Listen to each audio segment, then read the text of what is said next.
So Supergirl is a movie that I don't think shouldn't have been made, but should have been delayed after the new Superman didn't do as well as DC Studios hoped. You see, James Gunn's Superman took a combined 350 million to make and market, and it pulled in around 600 million.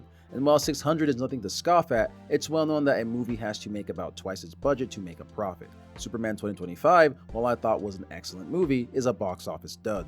And Supergirl was put in quite the pickle since now I had to justify DC dropping a movie about a derivative character to a general audience that already has little patience for mediocre superhero movies these days. And while bringing to light more obscure characters to make them beloved is sort of Mr. Gunn's whole bag, it was definitely a misstep after the financial disappointment that was Superman 2025. But I'm not here to talk to you about how I disliked the movie or how it was bad because girl boss or the message, what have you. Because in all honesty, I don't think the movie was even all that bad. It just wouldn't be something that I would suggest to other people to pay money to go see. But I would say it's definitely worthy of a watch on late night cable television. Let us begin.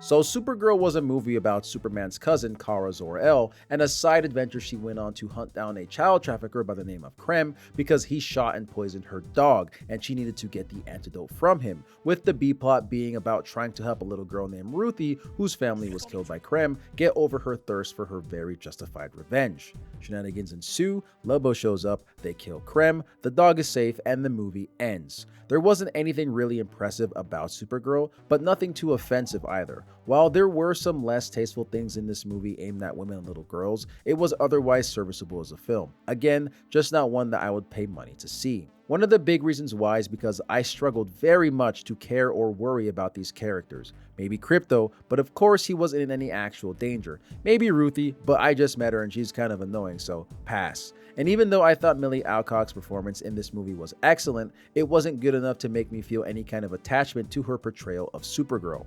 This story was supposed to be a grand adventure about righting wrongs and an unwilling hero coming to terms with something that they can't avoid.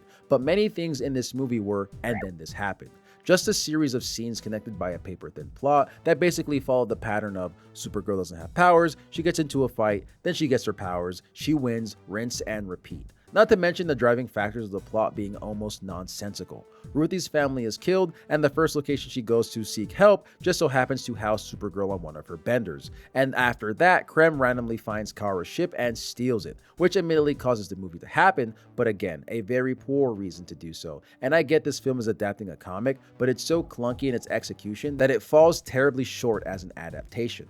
But forget all that. One of the reasons I even wanted to watch the movie to begin with was because I wanted it to tickle my fancy in regards to the final frontier, because I'm a sucker for movies that include adventures in space. Unfortunately, it's not what I got. The world building in this movie is so aggravating. There isn't any scope to the lengths that Kara and Ruthie had to travel in order to hunt down and defeat Krem. They just seem to teleport around with no indicator for how much time has passed throughout. Just vague periods of doing nothing useful until the film remembers that the whole plot is predicated on the countdown, then it just fast forwards like crazy through set pieces and sequences without giving any time for the viewer to get a natural feel for what's happening. And I want to believe we're on a grand adventure hopping from planet to planet, but we get no extended scenes of space travel, not even a sequence of a ship going through light speed to show the incredible distances that are being traveled in a short period of time. Just one scene of a ship in orbit of a planet, the next they're in the atmosphere. And since all the settings look incredibly similar, I have no reason to believe we've left the first planet the movie started on. And I understand that James Gunn didn't write or direct the film, but he definitely had a hand in its production. So for this to be the product that gets churned out under his watch is a huge letdown. Space is supposed to be expansive. It's supposed to feel like there's too much of it. Movies like Project Hail Mary, Alien Romulus, 2001: A Space Odyssey made the idea of traveling through space a spectacle of its own, leaving a planet's orbit, traveling the vast distances, showing the interesting ways that space can be interacted with. The reason I bring up those films is because I believe they are similar to Supergirl in the aspect of something I don't think the Supergirl's director was even going for. All these films are incredibly claustrophobic. A lot of the scenes in the movies take place mostly indoors, rooms, through corridors, mainly closed off spaces. But while the sets seem small, these films still make creative use of the spaces to make them feel bigger than they actually are, like these are real places and structures and everything is fully interactable. All of these films except Supergirl. To reiterate, the story takes place on about 3 or 4 planets, but you never get the sense that you've actually went anywhere, because the film doesn't take the setting of it being in space seriously. Now, I know it's a superhero film, but I still want to take this seriously as an offering to moviegoers. Just because the subject matter is a bit silly doesn't mean it shouldn't have something to say, at least visually. In the beginning of the movie, we spend some time outside on planet Halzer, solar category red, and it's just a grass planet. No distinct fauna, no flora, just something that looks like someone's backyard somewhere in New Zealand. A big, bland, empty backdrop that gives no sense that this isn't Earth besides the CGI spaceships in the background. Then we travel to an interplanetary rest stop of some kind, solar category yellow, that seems like a truck stop or something, it's not really clear, and it's just cloud area.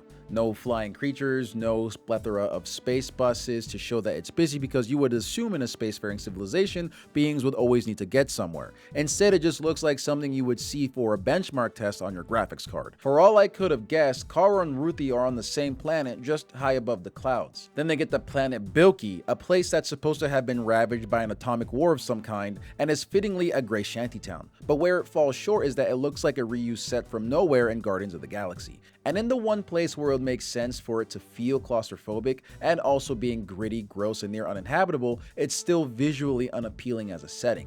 The one place where it looks the most lived in still falls flat, and that may be on the fault of the cinematography work, but the point still stands. The product was created as product with no thought into having it speak for itself to wow audiences. And the final planet they visit is unnamed and apparently orbits 2 suns, and it's just sort of a desert, black sands kind of area, just big empty expanses of nothing that sets it apart from the other visually unappealing settings we've been treated with so far. And it screams to me that the reason a lot of these settings look the way that they do, it was to save money on VFX, which I can understand, but when you need this movie to do really well, is proper art direction something you want to skimp on? And another thing, how far did Kara have to travel throughout this movie? How long did it take for her to get anywhere? I know that she has about 72 hours or so to make it back to Crypto to administer the life-saving MacGuffin, but I can't get a sense for any of it. Characters just teleport around, ships just appear on the planet, and the story moves on. Issues that could have been fixed with a small sequence of shooting off into space at blinding speeds, with the following shot of them leaving jump space to get then a wide shot of the planet in orbit. Or even when the settings change and time has passed, it shows the name and solar category of the next planet, along with an indicator of some sort showing how much time is left, which would, I believe, give a lot more flair to this very bland movie. And I do know there are scenes throughout the movie where Kara's looking at her pocket watch to show how much time is left. I'll leave that specific suggestion as a nitpick. All that to say, the Supergirl movie doesn't feel authentically lived in, just a smorgasbord of random places that we get no feel for and are just as forgettable as the names of the characters in this movie. Something that, if you're going to introduce aliens in your setting, at least make it seem like they belong more in the setting than the 2 humanoid girls. If you're going to have this movie center around hopping from planet to planet, visiting various establishments and the like, then make it so that we can tell we're somewhere else passively without the movie having to blatantly spell it out. Or even if it does blatantly spell it out, make sure that's reflected visually. Although, what I will give this movie is allowing the alien races to speak in their native tongues and giving us subtitles, but where it falls short is having the common tongue just be English when there could have been an easy workaround to the issue. That being making use of a translation device that Kara or Ruthie uses, similar to what Krem has in the beginning of the movie, that gives us the viewer the ability to understand everyone. Something simple so we don't have to have scenes where Kara is able to understand some aliens but not others, is able to speak some of the languages but not others. These are ultimately, again, small nitpicks, but these are things that honestly took me out of the movie because the consistency of its application was incredibly shoddy. Also, there's a scene when Kara meets and is eventually betrayed by a black couple who was trying to trade Kara to Krem to get their daughter back, and they spoke the common tongue, but it was broken English. And when they first spoke with Kara, she made a comment showing her surprise that they were able to speak it, and she never gives that reaction to any of the other insane-looking alien species that she encounters, just the most humanoid creature she has met besides Ruthie. And I don't know, that was kind of off-putting to me. She was like, wow, you can speak common? And there's nothing distinct about these people that would tell you they're not able to speak common. It was just weird. It was a weird blink and you miss it interaction, and I paid attention to that. Which segues back into the issue with world building in this movie. I get that having a limited runtime means a lot of things have to be condensed dense for the sake of plot, but when it manifests as poor dialogue and crappy set pieces, then more time and talent needs to go into making the limitations of the medium less noticeable. And the last thing I want to talk about is the overall message of this film, because it seemed like it was all over the place in regards to what it was trying to portray. The entire runtime of the film, Ruthie wanted to take Krem's life in payment for killing her entire family, and Kara the whole time is saying that she shouldn't because revenge won't bring your family back and it'll mess you up or whatever. But in the final showdown, Kara just shoves a sword in his neck.